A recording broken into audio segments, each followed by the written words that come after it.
Hello नमस्कार दोस्तों। Rajasthan GK में आपका हार्दिक स्वागत है। दोस्तों आज की वीडियो में अपन राजस्थान के जल एवं जल संसाधन की पद्धतियों के बारे में जानेंगे।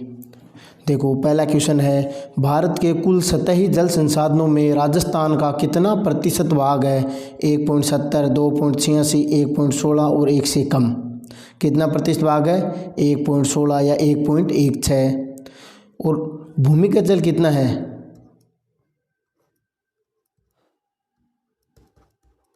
भूमिगत जल देखो ऑप्शन हमेशा आसपास ही आते हैं। जो अपन ने देखा है भूमिगत जल कितना 1.70, सतही जल कितना 1.16। तो अब अपने उस समय ये ध्यान में रखना होता है कि कौन सा ऑप्शन किसका था। देखो 1.70 पहला है क्योंकि ये भी एक क्वेश्चन का आंसर है भूमिगत जल का, और ये सतही जल का है, तो ये 30 नंबर पे दिया है, इसलिए ऑप्शन को ध्यान से पढ़ करके ही उत्तर दें। अगला क्वेश्चन देखो, इसके बारे में देखो एक बात बताता हूँ मैं। पृथ्वी का 3/4 भाग या 70.87% भाग जल से ढका हुआ है।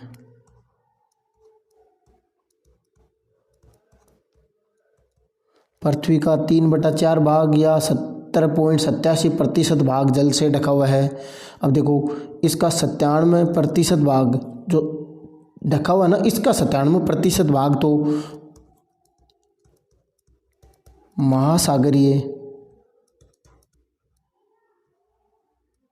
महासागरीय लवणीय जल है। महासागरीय लवणीय जल है।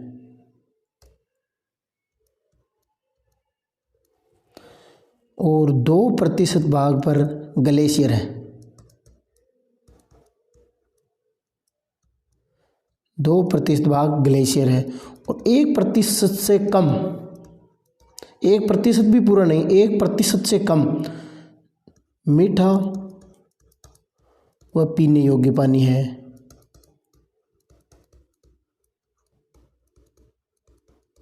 1% से कम है जो मीठा और पीने योग्य, 2% पे ग्लेशियर है, 97% महासागरीय लवणीय जल है। अगला क्वेश्चन देखो, राजस्थान की नवीनतम जल नीति किस वर्ष अपनाई गई? 2012, 2014, 2015, 2010। 2010 में, 2010 कितने को? फरवरी 2010 को। अब देखो इसके बारे में एक बात बताता हूँ कि जब जल नीति कब 2010 में। अब भूजल बोर्ड कब बनाया गया था? इसका कार्यालय कहाँ है भूजल बोर्ड का? देखो राज्य में भूजल विकास 1950 से प्रारंभ हुआ। राज्य में भूजल का विकास है वो 1950 में प्रारंभ हुआ। भारत सरकार द्वारा राजस्थान भूमिगत जल बोर्ड की स्थापना की। राजस्थान भूमिगत जल बोर्ड की स्थापना कब हुई? 1950 में। किसने की? भारत सरकार के द्वारा। तथा 1955 में इसे राज्य सरकार को सौंपा। भूमिगत जल बोर्ड को राज्य सरकार को कब सौंपा? 1955 में। 1971 में इस बोर्ड को भूजल विभाग के नाम से जाना जा। 1955 में राज्य सरकार को सौंपा, 50 में गठन हुआ और 71 में इसको भूजल विभाग के नाम से जाना जाता है, 71 के बाद में। और इसका प्रधान कार्यालय कहाँ है? जोधपुर में है। भूजल नीति 18 फरवरी 2010 को। अगला क्वेश्चन देखो, विश्व जल दिवस कब मनाया जाता है? 21 मार्च, 22 मार्च, 22 अप्रैल और 22 मई। कब मनाया जाता है? 22 मार्च को। देखो इसके साथ में जो और दिवस मनाए जाते हैं वो बार बार एग्जामों में आते हैं, उसके बारे में बताता हूँ। विश्व वानिकी दिवस 21 मार्च को। विश्व पृथ्वी दिवस 22 अप्रैल को। विश्व जैव विविधता दिवस 22 मई को। विश्व पर्यावरण दिवस 5 जून को। खेजड़ली दिवस 12 सितंबर को। विश्व ओजोन दिवस 16 सितंबर को। ये भी क्वेश्चन है जो बार बार एग्जाम में आते रहते हैं, तो इसलिए आपको एक साथ में बता दिया कि आपको याद करने में आसानी रहे। आगे देखो, विश्व पर्यावरण दिवस कब मनाया जाता है? ये देखो 2 बार आ चुका है और कई बार भी आ चुका है, लेकिन ये तो मेरे को ध्यान में है वो लिखे मैंने। विश्व पर्यावरण दिवस कब मनाया जाता है? 5 मई, 5 जून, 22 मार्च और 22 अप्रैल। कब मनाया जाता है? 5 जून को। अगला क्वेश्चन देखो, ओजोन दिवस मनाया जाता है, देखो कितनी बार रिपीट हुआ है? 2 बार हो गया। 20 में, 21 में, 19 में और 20 में दोनों में। ओजोन दिवस 5 जून को, 16 अक्टूबर को, 16 सितंबर को, 11 जुलाई को। कब ओजोन दिवस? 16 सितंबर को। अगला क्वेश्चन देखो, राजस्थान के 13 नदी बेसिनों में कुल सतही जल की संभाव्यता कितनी है? 8.42 मिलियन एकड़ फुट, 11.29 मिलियन एकड़ फुट, 15.86 मिलियन एकड़ फुट, 14.51 मिलियन एकड़ फुट। कितनी है भाई? 15.86 मिलियन एकड़ फुट है। अगला क्वेश्चन देखो, वर्तमान में राजस्थान की जल की कौन सी समस्या विकराल रूप धारण कर रही है? राजस्थान में कौन सी जल की समस्या है जो विकराल रूप धारण कर रही है? अंध यानी डार्क और धूसर ग्रे क्षेत्रों की बढ़ती संख्या, जल का बढ़ता अभाव, जल की बढ़ती लवणता, जल का बढ़ता प्रदूषण। देखो, अंध, डार्क और ग्रे हैं जो क्षेत्र, उनकी बढ़ती संख्या है वो विकराल समस्या रूप धारण कर रही है। अब देखो, आपको राजस्थान की भूजल स्थिति के बारे में बताता हूँ। राजस्थान की भूजल स्थिति,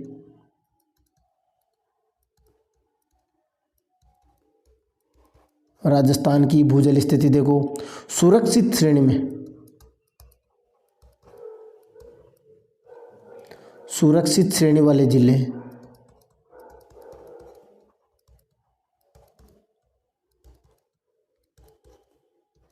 सुरक्षित श्रेणी वाले जिले 3 हैं। कौन कौन से हैं? देखो, हनुमानगढ़,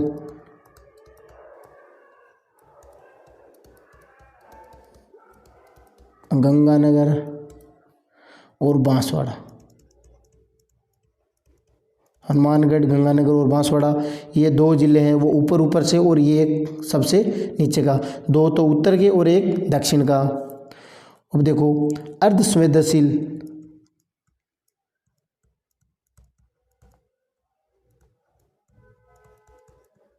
अर्ध संवेदनशील श्रेणी वाले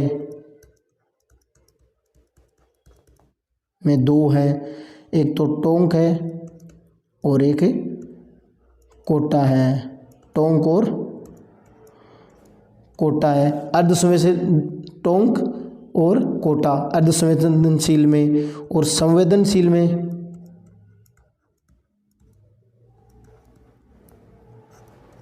शेष 28, शेष 28 कितने हैं? संवेदनशील में। ये 3, 2 ऊपर से और एक कोटा, कोटा का उल्टा टोंक है। ये अर्ध संवेदनशील, भाई वर्ण को उल्टा कर लेते हैं तो कैसे? ये 2 अर्ध संवेदनशील में, 3 सुरक्षित में है और बाकी सभी संवेदनशील में है। 2 अर्ध संवेदन, 3 सुरक्षित और बाकी 28 संवेदनशील में। अगला क्वेश्चन देखो, राजस्थान में निम्न में से कौन सी भूजल ब्लॉक की श्रेणी नहीं है? सुरक्षित, अतिदोहित, अर्धक्रांतिक, न्यून दोहित। देखो, राजस्थान में भूजल ब्लॉक 5 भागों में बांटे गए हैं, उनमें से न्यून दोहित नहीं है। अब देखो, इसके बारे में बताता हूँ। भूजल ब्लॉक हैं अतिदोहित, विषम या क्रांतिक, अर्धविषम या अर्धक्रांतिक, सुरक्षित और लवणीय। इन 5 भागों में बांटे गए हैं। वर्तमान में टोटल 295 भूजल ब्लॉक हैं, 295 ब्लॉकों में बांटा गया है। देखो, अतिदोहित में कितने हैं? 203। सबसे ज़्यादा इसी वजह से है कि अतिदोहित 203 हो गए हैं। फिर क्रांतिक और क्रांतिक या फिर विषम वो हैं 23, अर्धक्रांतिक या अर्धविषम 29, 29, सुरक्षित में सिर्फ 37 हैं, 37, लवणीय 3 है। अब कौन सा नहीं है? न्यून संदोहित। अगला क्वेश्चन देखो, केंद्रीय भूजल बोर्ड की रिपोर्ट 2011 के अनुसार राजस्थान में सुरक्षित जल भंडार वाले विकास खंडों की संख्या है। 2011 के अनुसार सुरक्षित जल भंडार वाले विकास खंडों की संख्या थी 25, अब कितनी हो गई? 37। बड़ी नहीं है। पहले भूजल ब्लॉक कितने थे? 248, अब कितनों में इसको बढ़ा करके 295 कर दिया है। संख्या नहीं बढ़ी है, इसको बढ़ा करके 295 किया तो ये अब 37 है। नई अपडेट के अनुसार भूजल ब्लॉक सुरक्षित जल भंडारों के विकास में सुरक्षित कितने हैं? 37, और डार्क में कितने हैं? 203। अगला क्वेश्चन देखो, राजस्थान में अंध एवं धूसर क्षेत्रों की बढ़ती हुई संख्या के मद्देनजर भारत के केंद्रीय भूजल प्राधिकरण ने राज्य के किन प्रशासनिक खंडों में भूमिगत जल दोहन पर पूर्ण रोक लगा दी है? बैरोड, भीनमाल, सूरजगढ़, धोद, श्रीमाधोपुर। सूरजगढ़, देसूरी, देवली, बैरोड, ओसिया, महुआ, भीनमाल, टोडा भीम, टोडा रायसिंह। इस पर बैरोड अलवर में है, भीनमाल जालोर में है, सूरजगढ़ चूरू में है, धोद और ये खंड धोद श्रीमाधोपुर सीकर में है। इनमें पूर्णतया रोक लगा दी है। अगला क्वेश्चन देखो, राजस्थान में पुष्टिकरण का संबंध निम्नलिखित में से किस क्षेत्र से है? विद्युत, स्वास्थ्य, जल, खनिज।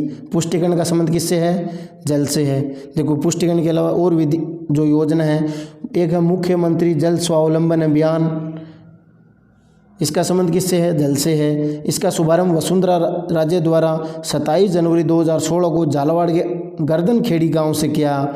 मुख्यमंत्री जल स्वावलंबन का शुभारंभ कब हुआ? 2016 में। कहाँ से? झालावाड़ के गर्दनखेड़ी गांव से। एक है जलमणि योजना, ये भी इम्पोर्टेंट है। यह सरकारी विद्यालयों में अस्वच्छ जल को छुटकारा पाने हेतु भारत सरकार ने आरंभ की थी। जलमणि योजना का संबंध किससे है? जल से है। किसके लिए है? सरकारी विद्यालयों को अस्वच्छ जल की छुटकारा दिलाने के लिए। सरस्वती योजना, ये भी वेरी इंपॉर्टेंट है भाई। रेगिस्तानी इलाकों में ओएनजीसी द्वारा धोरों में मीठा पानी खोजकर उपलब्ध करवाना सरस्वती योजना है। अगला क्वेश्चन देखो, निम्न में से किस जिले का वाटर सेंड निरांजल परियोजना के अंतर्गत आता है? कौन सा जिला है जो वाटर सेंड निरांजल परियोजना के अंतर्गत आता है? जयपुर, जोधपुर, कोटा और झालावाड़। जोधपुर और उदयपुर, जोधपुर और उदयपुर ये 2 जिले आते हैं और ये 9 राज्यों में संचालित है। निरांजल योजना 9 राज्यों में संचालित है। राजस्थान सहित कितने राज्यों में है? 9 राज्यों में। और ये विश्व बैंक द्वारा वित्त पोषित है। विश्व बैंक के द्वारा वित्त पोषित है और 9 राज्यों में है। और राजस्थान में इसके 2 जिले हैं, जोधपुर और उदयपुर। ऑप्शन में जोधपुर है तो जोधपुर होगा और कहीं उदयपुर आ गया तो उदयपुर होगा। अगला क्वेश्चन देखो, राजस्थान में किस वर्ष में एकीकृत जल ग्रहण विकास कार्यक्रम आरंभ हुआ?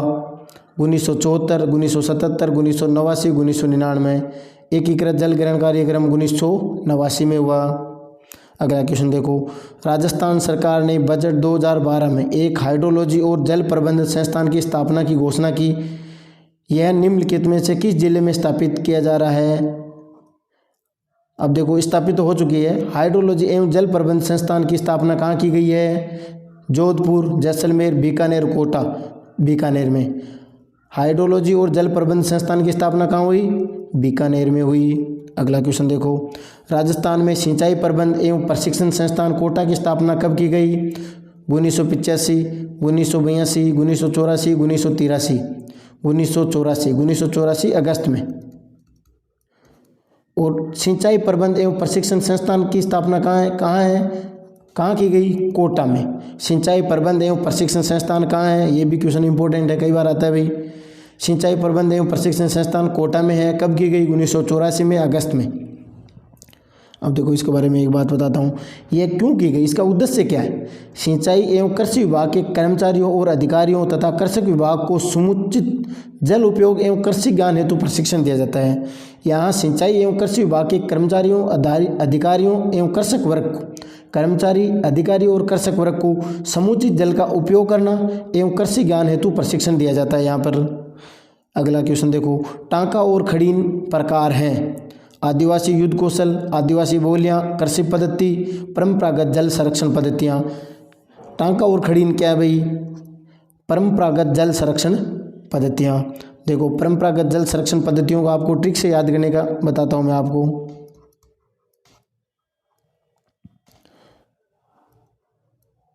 जल खड़ा है, आने, बाव बेटो, बाप बेटो या बाव बेटो, बाप बेटो जोड़ में। बरसात के समय में है, तो एक बाप और एक अपना बेटा वो बरसात के समय में जोड़े में नहा रहे हैं। तो गांव वाले कहते हैं कि जल खड़ा है, बरसात के समय में नहा रहे हैं, बरसात आ रही है उस समय नहा रहे हैं, तो कि जल खड़ा है आने में, कि जल तो आना जोड़ा है वो भरने लग रहा है और आप इस जोड़े में नहा रहे हो, कहीं डूब जाओगे। जल खड़ा है आने, बाप बेटो जोड़ में, क्या जल आने में खड़ा है, जल मतलब जल की बहाव क्षमता बढ़ती जा रही है और आप इस जोड़े में नहा रहे हो तो डूब जाओगे भाई। इसके लिए जल खड़ा है आने, बाप बेटो जोड़े में, कहीं डूब जाओगे आप। जल से याद करने की ट्रिक है भाई, देखो, जल से जल संरक्षण पद्धति,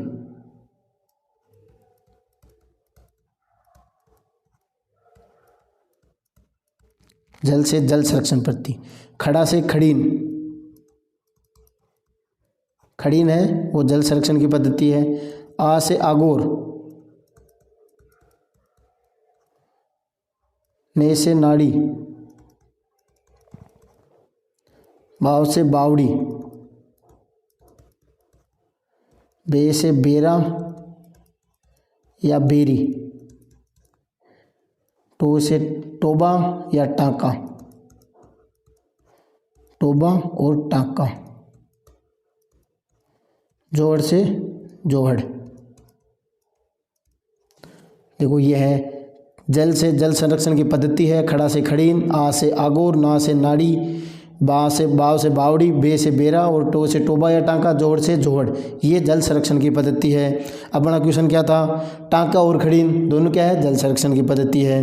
अगला क्वेश्चन देखो, कौन सी राजस्थान में जल संरक्षण की परंपरागत विधि नहीं है। नाली, नाड़ी, टोबा, जोड़। देखो नाड़ी का आया था, टोबा आया था और जोड़ आया था, कौन सी नहीं है, नाली नहीं है। अगला क्वेश्चन देखो, निम्न में से कौन सी परंपरागत जल संरक्षण की विधि नहीं है। नाड़ी, खड़ीन, तालाब, टांका, कौन सा नहीं आया था अपने, तालाब नहीं आया था। दोस्तों वीडियो अच्छा लगा तो शेयर करें, सब्सक्राइब करें, ताकि आपको आगे भी इसका नोटिफिकेशन मिलता रहे। धन्यवाद।